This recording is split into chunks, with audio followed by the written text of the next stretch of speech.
আসসালামু আলাইকুম প্রিয় শিক্ষার্থী। আমাদের আজকের বিষয় হচ্ছে বিজ্ঞান পদার্থ।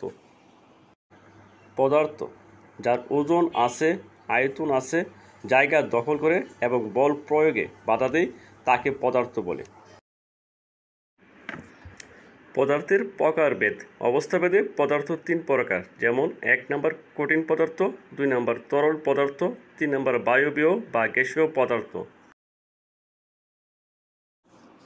কঠিন পদার্থ যে পদার্থের নির্দিষ্ট আকার, আয়তন ও উচ্চতা আছে তাকে কঠিন পদার্থ বলে, যেমন কাঠ, লোহা ইত্যাদি।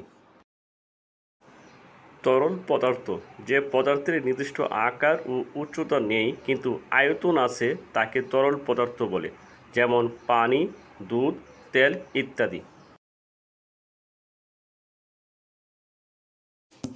বায়বীয় বা গ্যাসীয় পদার্থ যে পদার্থের নির্দিষ্ট আকার, আয়তন ও উচ্চতা কিছুই নেই তাকে বায়বীয় বা গ্যাসীয় পদার্থ বলে, যেমন হাইড্রোজেন, অক্সিজেন ইত্যাদি। গঠনভেদে পদার্থকে দুটি ভাগে ভাগ করা যায়, যেমন 1 মৌলিক পদার্থ, 2 যৌগিক পদার্থ। মৌলিক পদার্থ যে পদার্থ ভাঙলে ওই পদার্থ ছাড়া আর কোনো নতুন পদার্থ পাওয়া যায় না তাকে মৌলিক পদার্থ বলে, যেমন লোহা, অক্সিজেন ইত্যাদি। যৌগিক পদার্থ যে পদার্থ ভাঙলে ওই পদার্থ ছাড়া আরও নতুন পদার্থ পাওয়া যায় তাকে যৌগিক পদার্থ বলে, যেমন পানি, কার্বন ডাইঅক্সাইড ইত্যাদি।